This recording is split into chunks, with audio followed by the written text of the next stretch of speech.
This is the Sikkim Podcast, presented by your friend in the car business, Alan Samuels Dodge Chrysler Jeep Ram Fiat in Waco. Online at alansamuelsdcj.com. The Sikkim Podcast is a production of Baylor Athletics. Now, here are your hosts, Brooke Bednarz and the voice of the Bears, John Morris. Hi, everybody, and welcome to this week's Sikkim Podcast, a production of Baylor Athletics. We're glad you're with us this week. John Morris and Brooke Bednarz, and our special guest this week from Baylor men's basketball is Associate Head Coach Jerome Tang. And, Coach, it's a pleasure to have you with us. We are doing this virtually 3 different Zoom calls today for one Sikkim Podcast, but appreciate you making it work. How are you? I'm doing wonderful. Thanks for having me, you guys. Yeah, we look forward to it. Look forward to getting to know you a little bit better, letting our listeners get to know you a little bit better. But give us a sense first as we begin, what's going on with Baylor basketball right now? You've got your players, your student athletes back. You guys are back in the office for the most part. Tell us what's going on. Yeah, our guys are back, and we've started some workouts, very monitored, and just trying to get them acclimated back, both in the weight room and on the court. And also, as a staff, we've got to learn how to coach a little less hands-on and how to talk through mask and just all those things. And so it's been interesting and the challenge on the basketball side of things, but just being able to see their faces and just their smiles and, just interact. It's been unbelievable. So we definitely missed that part of it. I was about to say, I want to know, I saw it a little bit on social media, but hearing it from you and in your own words, just what was it like when you finally got to get back on the court and actually see them? Because it had been a whirlwind of emotions whenever the season was cut short. And so to finally be back on the hardwood together, getting to see them, what was that like for you? Well, I told everyone that I talked to that morning and even the day before, I felt like a freshman in high school getting ready to go to his first day of school. You know how you picked out your best clothes and the excitement, you couldn't sleep the night before. I mean, I was just so excited, and woke up really early. It was definitely just getting to see them and touch them and, know that they were all here. And because the best thing about our guys are who they are as people. And the fact that they happen to be really good basketball players is a blessing. But it's who they are as people. And you talk about not being as hands-on as you normally would be. Gosh, you guys are hands-on all the time. That's got to be tough, right? Just kind of trying to keep your distance as much as you can. Yeah, no hugs. And we're a real big hugging staff. And then, we hug in prayer. And it's just the whole concept of team building and touching and transfer of energy and, even when somebody's down, to pick them up, to touch them, it's really big. I know there's a science to it and a psychology to it. But it's just a part of our culture. And so now to learn and retrain yourself to not do that because it's best for them, it takes some effort. Well, I know we're going to dive into, what this season's going to look like, some of the team that we haven't seen before, and things of that nature a little bit later on in the podcast. But I want to go back a little bit and hear about how you got to Baylor. This is going to be your 18th season here at Baylor. And back in 2017, you were promoted to associate head coach. But I want to go back all the way, and we have all the time, and I want to hear this story of how you came from Cleveland, Texas, a head high school coach for 10 years, to Baylor. I want to know all about that. Wow.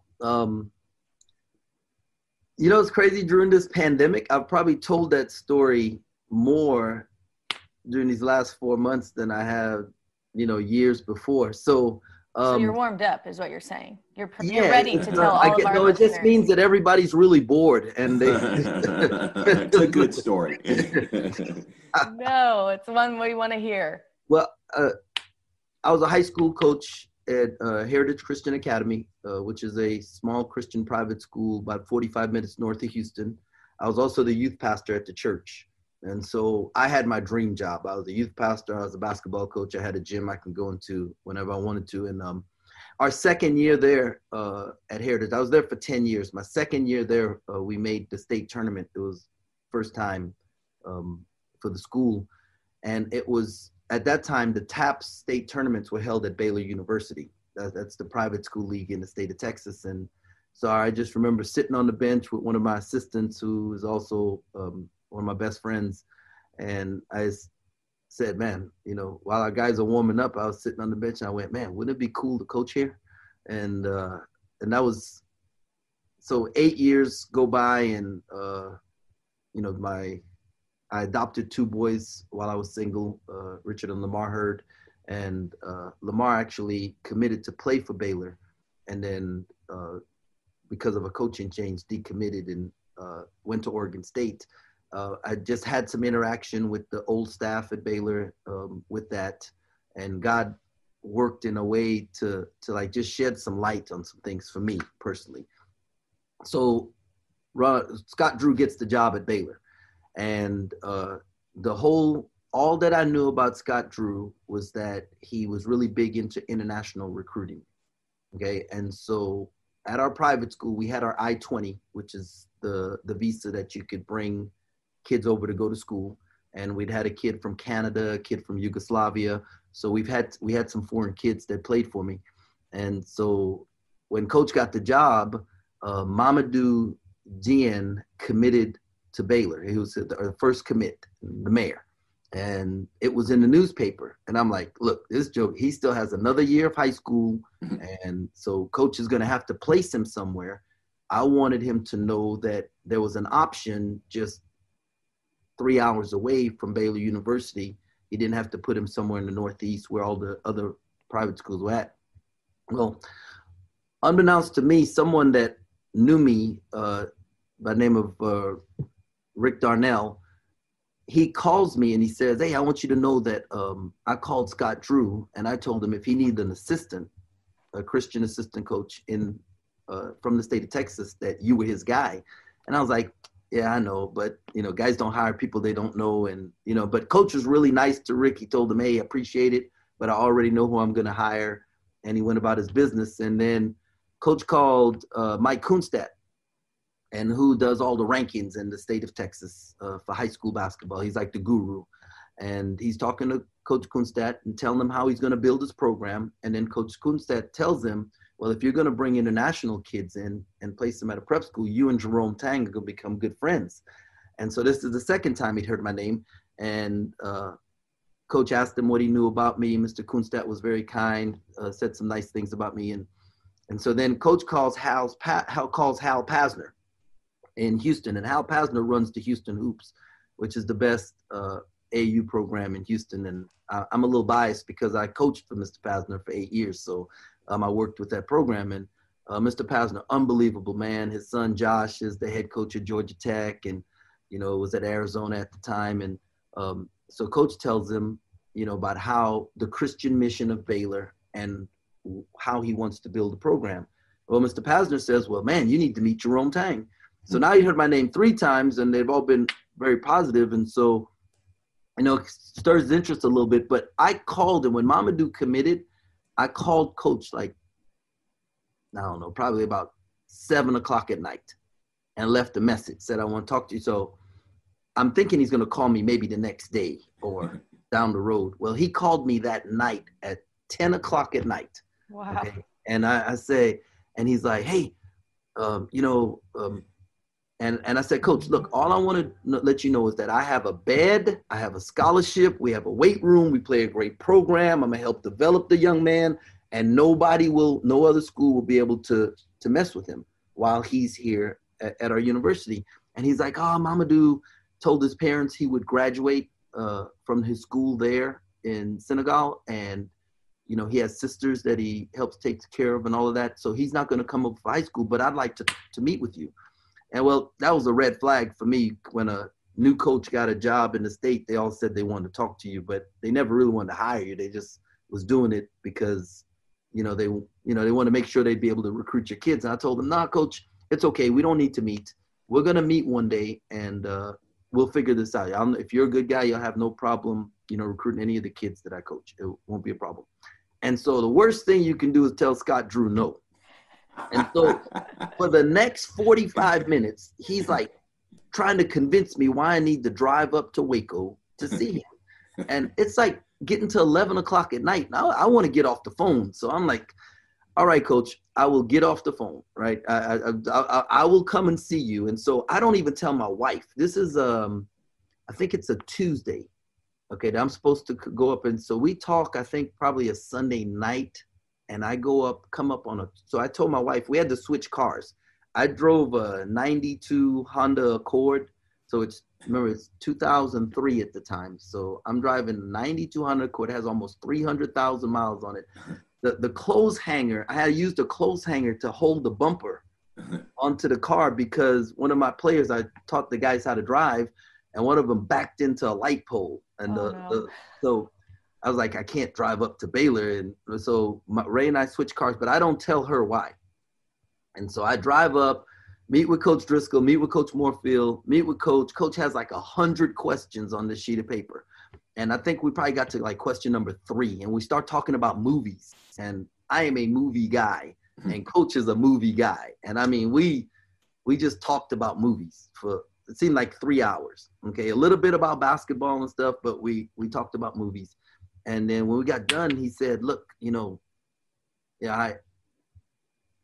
everyone said you were way up here. I thought you would be about here, but you're like way over here. And said, but I don't know you. And guys don't hire people they don't know. And I said, Coach, I remember telling him, if God wants me at Baylor, there's nothing you can do to stop it. And if God doesn't want me at Baylor, there's nothing you can do to make it happen. And so we hugged, and I went on my way. Didn't think anything about it. Wednesday night is church, did youth group. Thursday, Coach is going to hire this other guy. And he calls his dad that morning and says to his dad, hey, I'm going to hire this other dude, but I really like this guy from Texas. And his dad says, well, why don't you hire the guy from Texas? And he said, well, I don't know him. And his dad told him, well, go eat dinner at his house. And if you eat dinner at a man's house, you'll find out everything you need to know about him. So Thursday evening, Coach Drew calls me. Now, this is the 3rd time we've talked. He says, hey, can I come have dinner at your house? And I'm like, yeah, sure. Saturday, how about Saturday? Yes, Coach, come Saturday, but it's got to be Saturday. It's got to be late because we have a football game. It was the Heritage Christian's first football game ever. We started a football program, and I didn't need him walking around and people asking questions. So I have to tell my wife. And so I go to Ray and I tell her, hey, remember when I went to Baylor, and now the coach wants to come to the house. So we go and we gather all of our money that we had. We had $10.81, and that's what we gathered. And we had a half a slab of ribs in the fridge, and we went, because that my father-in-law had cooked, and that was a leftover. We went and bought another half a slab of ribs, some potato salad, a loaf of bread, and that was going to be our meal for him coming over.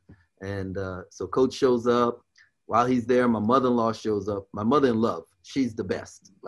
And she doesn't. I don't know how my mom knew who he was. I don't know how she figured it out. But she said, "Oh, you're the coach at Baylor," and then she starts bragging about me, and she's just unbelievable. And then we sat down, we ate ribs, and Coach used his fingers, even though I had a fork and a knife for him because I wasn't sure. And he's from Indiana. I didn't know if they knew how to eat ribs. He used his hands, and, we talked. When he got done, he said, hey, the job is yours. And he said, I don't care that you don't have your degree. We'll help you finish it.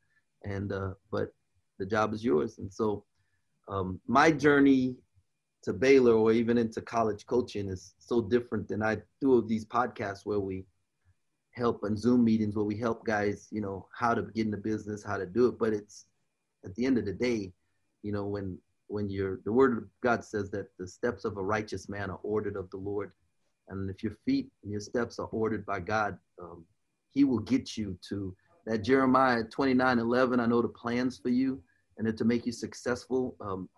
Our journey to success would be a lot different than the way God would take us, because he wants us to be prepared when we get there. And so for each of us, our journey is different, but that happened to be mine to get here. That's a great story. Thanks for sharing that with us. And it was divine intervention, and it absolutely was, that got you to Baylor with Coach Drew. And now 18 years later, how about that? 18 Wow. years. And think of all the things you guys have been through. You know, think about your first meeting with Coach Drew and where you guys are now, you know, closest brothers. How's that relationship grown through those 18 years? And very much like our program has grown, you know, from working for him to, you know, becoming a friend, and now we're family, you know, and just everything. I always say if you give enough time, things are gonna work out, you know. I mean, whether it's in athletics or in business, or, you know, because people who go into things that they're passionate about, they're going to be successful given enough time and opportunity. And so with Coach, I mean, he's such a people person, and he cares so much. When I tell you he cares, he just has to. If you give him the information and he understands, it's almost like he can overcare. You know, if that's a compliment. Like, there's no holding him back. So, I mean, he doesn't just, we just don't work for this guy. You know, when he says this is a family, this is a family. When Coach brought in people to help us learn how to be better parents. He brought in marriage counselors to teach us how to be better husbands. I mean, we have as many conversations about our walk and our growth as men in our relationship with God and in our relationship with our families as we do about basketball. You know, we have as many conversations about how to help our guys grow as men and grow spiritually as we do about how to help them become better basketball players. And so it's hard not to love a guy like that, you know, when you see that they care about every aspect of your life.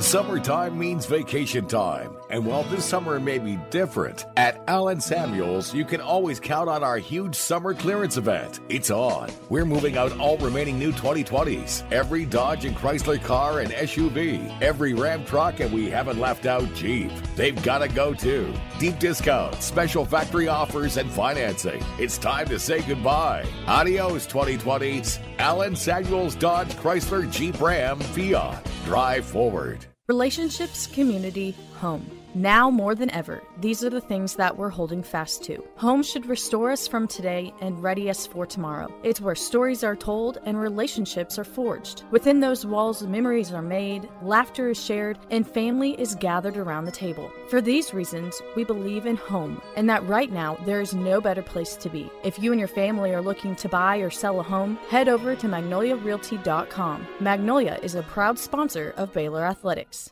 Now, back to the Sikkim Podcast, presented by your friend in the car business, Allen Samuels, Dodge, Chrysler, Jeep, Ram, Fiat. We are here with Associate Men's Basketball Coach, Coach Tang. We were just talking about, you know, your whole story, how you got to Baylor, but it's very evident in just anytime anyone has a conversation with you, or if they look back on your coaching history, it's always centered around your Christian faith.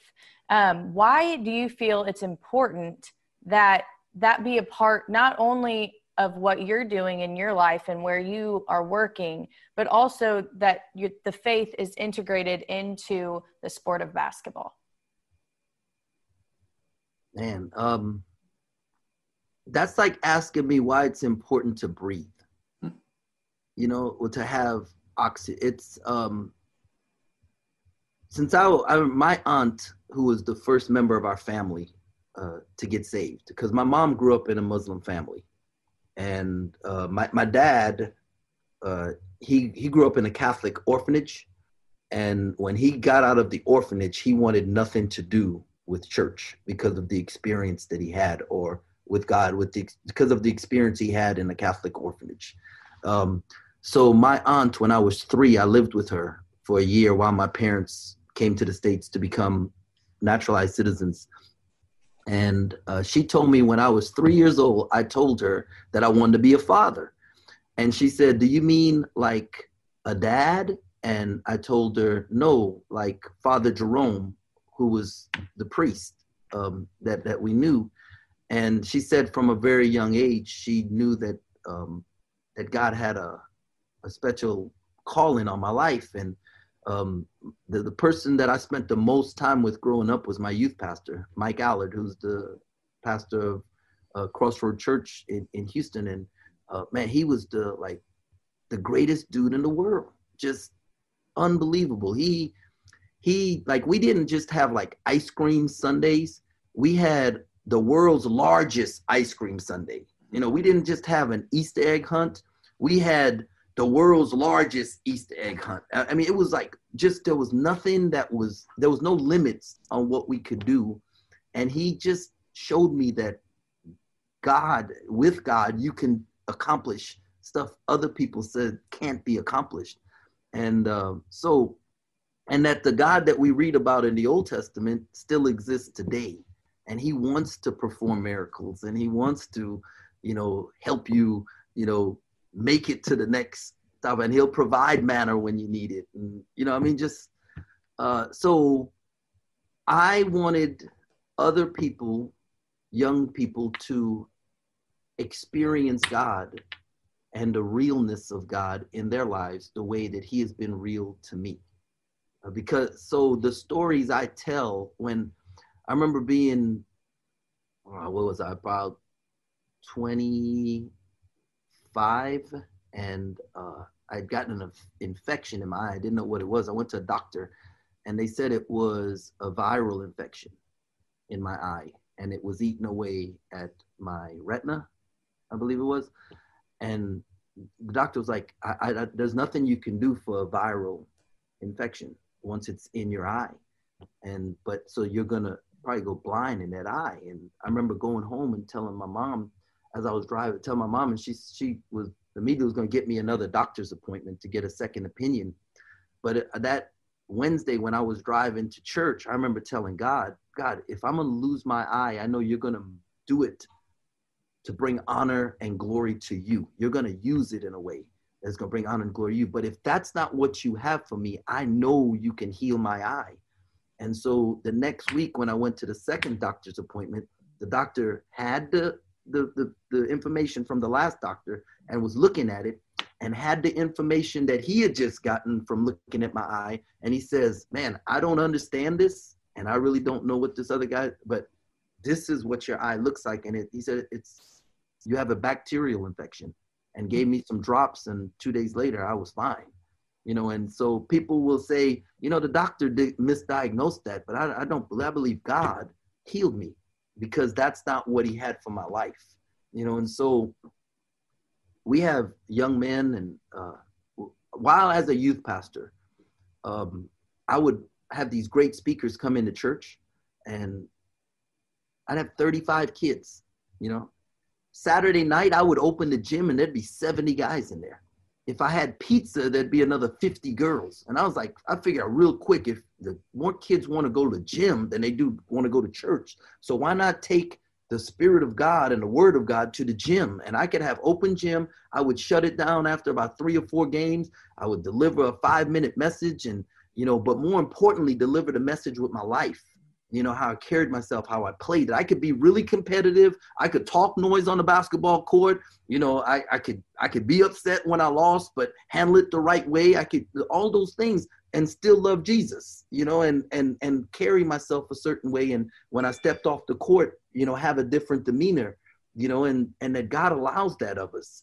And so I feel like, it's just everything we do in our life God put us here for a purpose. And if we're not accomplishing that purpose, then we're cheating God of the gifts that he's given us. So why is faith so important to me is because it's the reason why I'm alive right now. I mean, I remember driving, not just at Baylor, but I remember in high school, as a high school coach, or driving to church and getting to church and going, man, how'd I get here? Because I had worked like long shifts, and then it was, and I felt like I knew I fell asleep, but God protected me. So God's hand has been on my life, so I don't know how I can't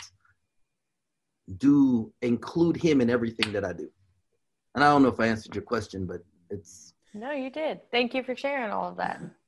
You answered it very well, and it's something we know about you and Coach Drew and the entire staff, Coach Jacobs and Coach Brooks and everybody that has come, before, and Ty Beard and AD and everybody, Coach Nunes. It just permeates your program. It really does. And I know you guys have had great success on the court, but I hope people know the success you have had off the court and the investment you've made in your players' lives, and, bringing them to Christ, having them baptized while they're here, watching them grow as fathers, and as men. I'm guessing you get as much pleasure out of that as you do their success on the court. Oh, most definitely. And like I said, it starts at the top with Coach just having us. We take all of our guys out to eat during the year, and individually, one-on-one. So everybody on staff, he gives us a time limit. Hey, I want everyone to take everyone and just get to know them. And one of the joys, I like to eat breakfast. And so I like to go to George's. I happen to think that George's has the best pancakes. Some of the guys told me they thought Cracker Barrel's pancakes were better because of the butter, I guess, when they cook it, it like forms a sear on top. So the syrup doesn't go into the pancake as quickly. Interesting. Right? And yeah, there's a science to this. There is. There's a science and a study to the pancakes in the Waco area. And so, and some people like cafe cappuccino, they like the big pancakes there. And so wherever they like the best pancakes, that's where we go to breakfast. And we have conversations. And for me, I like to talk about, because my family is so important to me, and I want them to be thinking family at all times. We talk about family traditions, any that they had and any that they want to have, whether for Thanksgiving, for Christmas. And, I share some of the things that we do. And so a few Christmases ago, Torian Prince sent me a picture of his family all in matching pajamas. And because that's what my family does. And I remember telling them about that. And so it was just really cool to see that and see some of the other things that the young men have done. Our guys who are fathers now, and watch them with their sons. And so, yeah, but it starts at the top, Coach. I mean, all the way down. Every one of the guys up and down this hallway are great husbands and fathers, man. And they help me to be a better man, to be a better dad, to be a better husband all the time. If you need a trailer, Flat Rock Trailers has got you covered. From light-duty single-axle utility trailers to the Big Tex tandem duals. We also carry a full line of enclosed cargo trailers. Need a motorcycle trailer? We've got them. Need a dump trailer? We've got the largest selection in the state. Oilfield trailers? We carry a full line of Big Tex trailers to handle all your needs. Trailer repairs? We repair all makes and models. We'll even rent you a trailer if you need to use one for a day. Flat Rock Trailers, your #1 source for all your trailer needs. Find us at flatrocktrailers.com. T&G can, and here's why. To say my wife and I have a lot to clean is an understatement. So we go to T&G Chemical, where the pros know what cleaning solutions to use and give us detailed instructions on exactly how to use them. We never got that kind of advice from any other stores. And the prices at T&G are great. From general household cleaners to odor control solutions for our pets. We go to T&G Chemical and Supply. That's why. T&G Chemical and Supply. That's why. Bentwood Realty is a full-service real estate firm with more than 70 high-achieving agents who desire to make a positive impact in their local communities. Their agents stay actively involved in all buying, selling, and investing real estate transactions to make sure their clients receive the utmost level of service. Established in 2011 by brokers Kim Galvan and Rick Hines, both proud Baylor alumni. Call Bentwood Realty today, 254-300-4800. They're at 601 Lake Air Drive in Waco and BentwoodRealty.com. Well, the Baylor men's basketball program is definitely a family, but you've mentioned it several times, just how integrated your families are as well with the program. Your son has decided to come to Baylor. You have to be pretty excited about that, to have him stay around for a little while longer. I am very excited about Seven being around for 4 more years, and just to be able to see him. I inside of me, I wanted to be the recruiter and get him to Baylor, but that's not what God wanted. And so, it was really hard. And I had resigned myself that he was going to go to Morehouse. Him and Ray, they had taken 2 trips there. God had given me a real peace about it. One of our former players, John Onwuchekwa, is a pastor in Atlanta, and his church is a mile from Morehouse. Some other family member, Ray has family in Atlanta. I have family in Atlanta. So I had a peace about Seven going to Morehouse. And he got accepted early and all those things. And then the pandemic came, and other people started talking to him about things, and he came and told us that he got accepted to Baylor, and he came and told us that he wanted to go to Baylor. And I was fine. I tried not to be too excited, but I was. So, and he's going to be on the co-ed chair squad, and anybody who's seen Seven over the last 17 years, 18 years, they know when he was 2 and 3, he'd always be down there with the cheerleaders, and that was just his thing. And he would make signs at games and try and get the fans to cheer. And so it's just a gifting that God's given him. And so I'm really excited about it. Yeah, it's been fun to watch your family grow during your time here. And Island, what grade she going to be in this year? Island's going to be a junior. Oh, wow. And she driving? She driving now? She drive by herself. Oh my! Yeah. So Ray sends me a video a couple days ago. She walked out into the garage, and there was no car in the garage, and there was no car in the driveway. And she was like, "Just tell me what I'm thinking right now," because she had never been in a situation where all the cars at the house were gone and she was there by herself. Right. And she was having one of those mommy moments. That's great. Well, you, like all of us, you've had a little more time at home as we all worked from home, and your quarantine cooking has been a hit to everybody that has seen that there. I guess you've done this for a while, but it's just kind of been made more public lately. Is that right? Have you always been that good a chef? I know I haven't. Well, there were a few things I felt like I could cook pretty good, but I just didn't have the time. And cooking takes time, and so you have to plan, and especially if you want stuff to taste good, so you need to have marinades and seasoning and let it set and things. So having the time now, and the fact that, let me tell you, I don't know about the rest of y'all, but I figured I waste so much money eating out. Okay. And it is just it was crazy. After the first month, when I saw the credit card bill and stuff, I was like, man, we got to keep doing this thing, whatever it is. But our grocery bill went up and our credit card bill went down. And it's just so many, when you're out, you're just, buying. When you're home, you're cooking. And I enjoy it. Ray, she's like, how can you stay in the kitchen all day? And it's like being in the gym for me. It's a passion. It's a joy. So, yeah, no, I've saved a ton of money, and I've learned how to cook a bunch of new things and tweak some things. And so I'm I'm excited about it. I don't know if once we get going again, if I'm going to be able to keep doing this, but I can make a pie crust pretty quick now.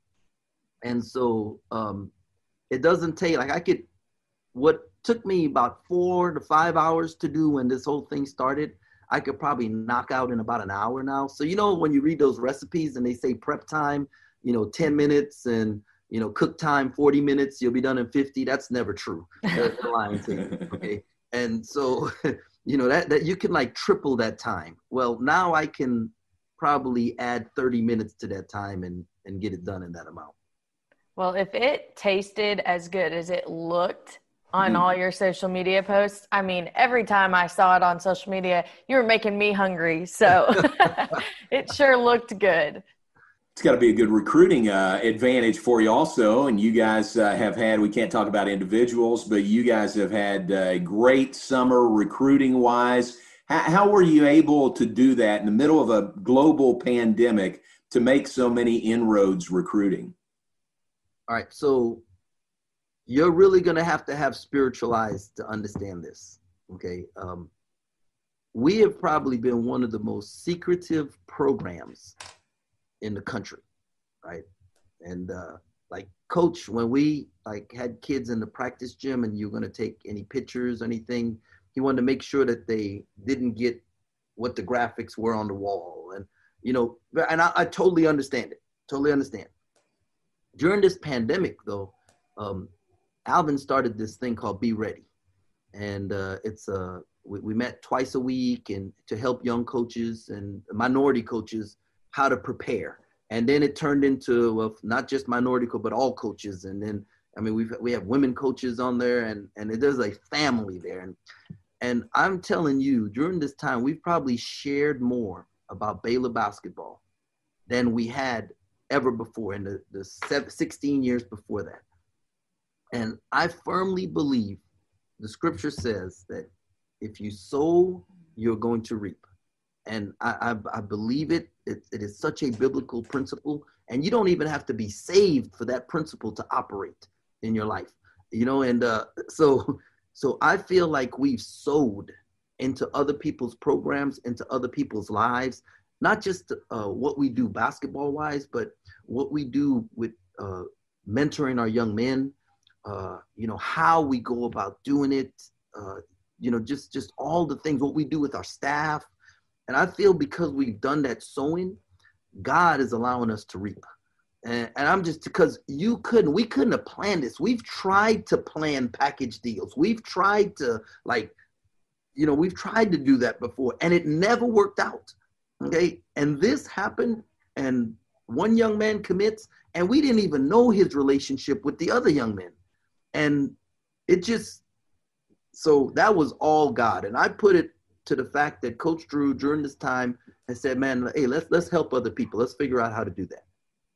And Alvin starting to be ready and John and just everybody in our program being willing to share and help other people.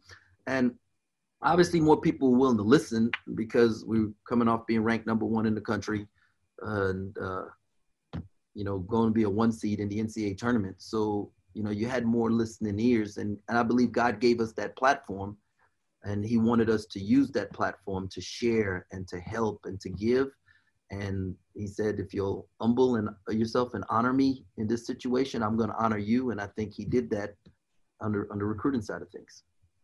Relationships, community, home. Now more than ever, these are the things that we're holding fast to. Home should restore us from today and ready us for tomorrow. It's where stories are told and relationships are forged. Within those walls, memories are made, laughter is shared, and family is gathered around the table. For these reasons, we believe in home, and that right now, there is no better place to be. If you and your family are looking to buy or sell a home, head over to MagnoliaRealty.com. Magnolia is a proud sponsor of Baylor Athletics. I hate my job, but I don't mind getting up in the morning. I dread each day, but I can't wait to get out of bed. You ask me why, and what I'll say to you is true. Well, you can get breakfast tacos at Rudy's Barbecue.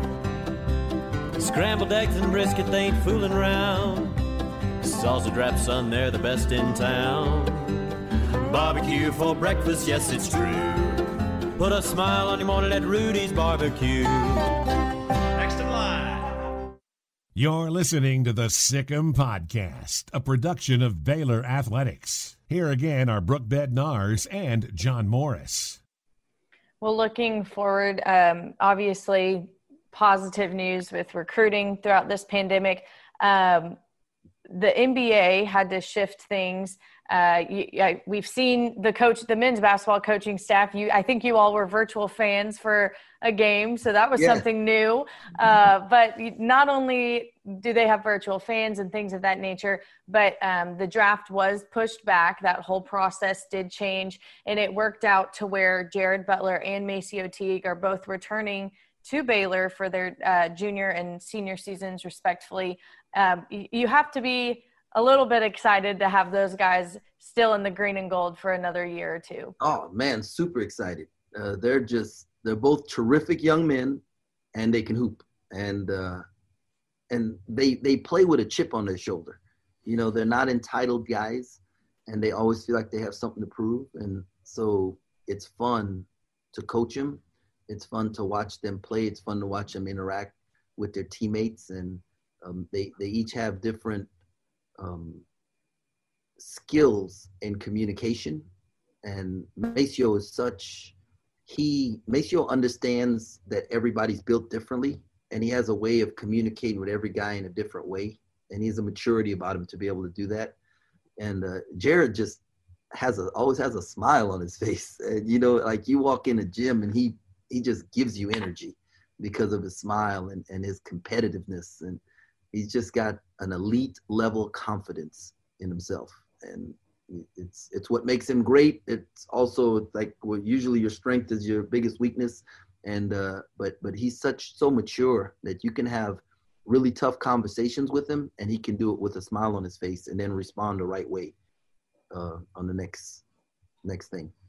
Terrific to have those guys back from a team that was, as you mentioned, number one in the nation for 5 weeks, longest stint any team has spent at number one since Kentucky in 2015. So, but a great season that was cut short, unfortunately. Is there a sense of unfinished business for you guys since you didn't play the Big 12 tournament, didn't get into the NCAA tournament last year? I guess initially, maybe that's kind of was the focus, but actually the last few weeks is just a sense of, can we please have a season so we can finish it? You know what I mean? Yeah.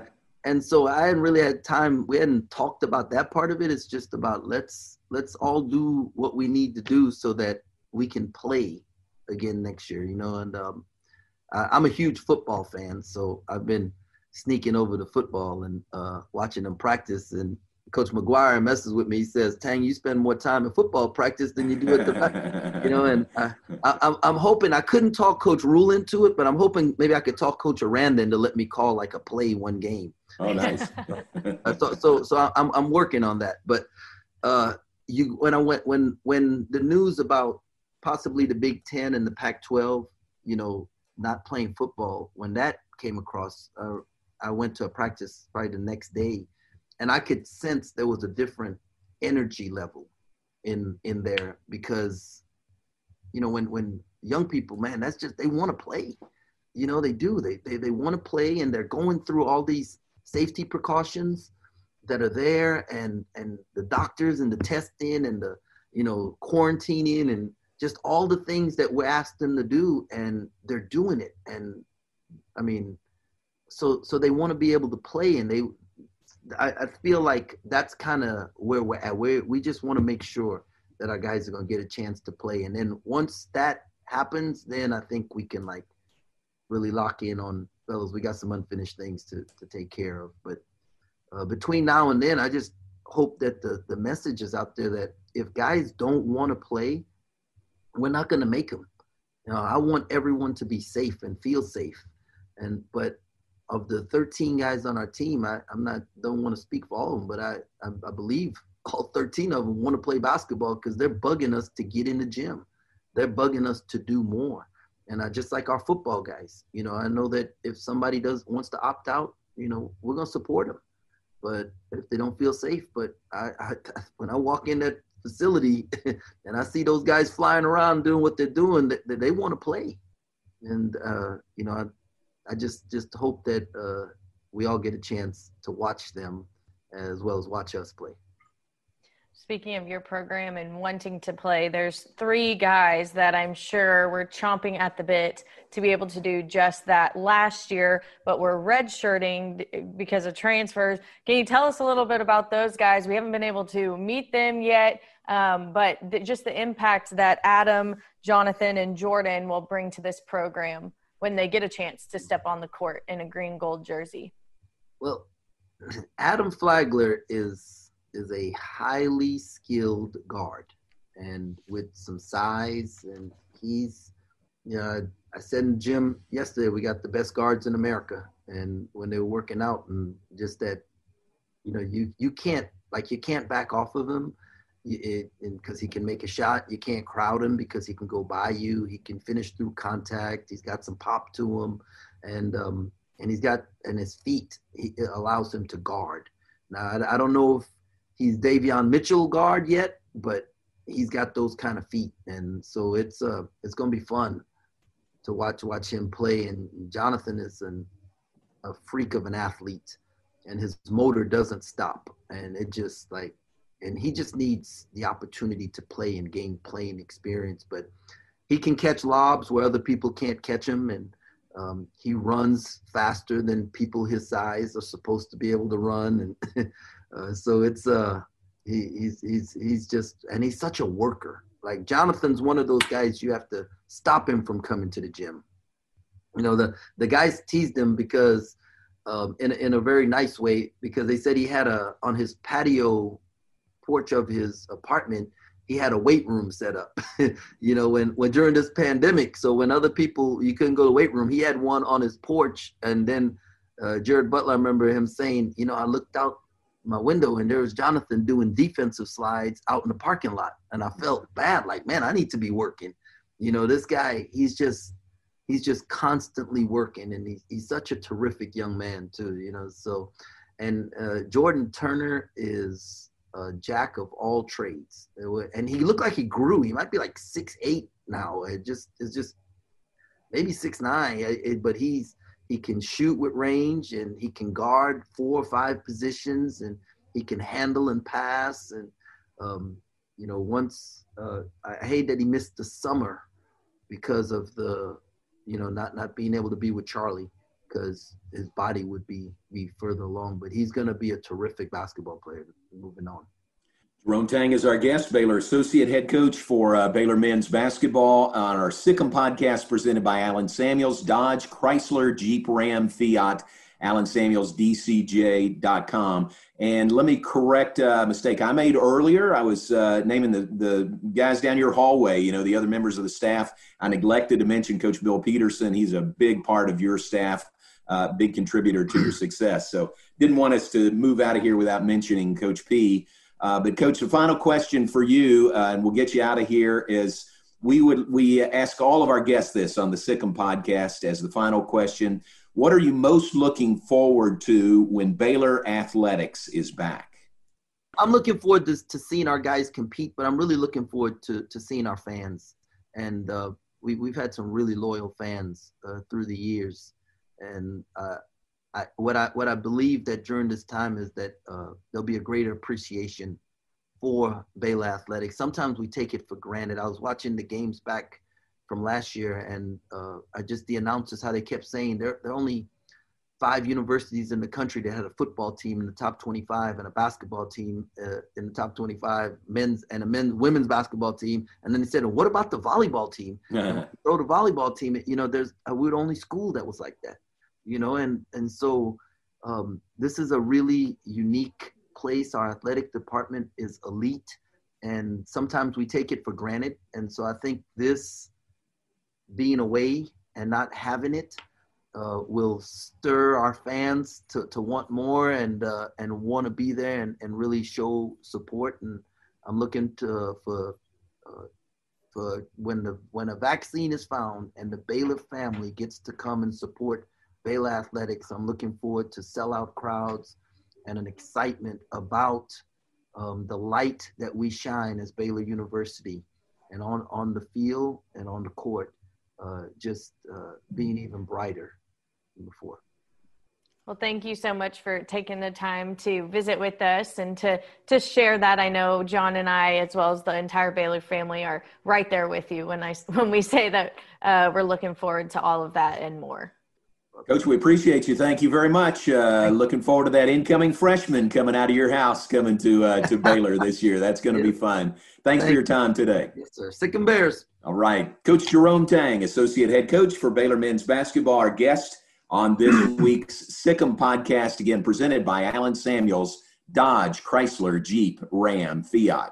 For Brooke Bednarz and Coach Tang, I'm John Morris. Thanks for being with us. Join us next week for another edition of the Sick'em podcast. You've been listening to the Sick'em podcast, presented by your friend in the car business, Allen Samuels, Dodge, Chrysler, Jeep, Ram, Fiat in Waco. Online at AllenSamuelsDCJ.com. The Sick'em podcast has been a production of Baylor Athletics.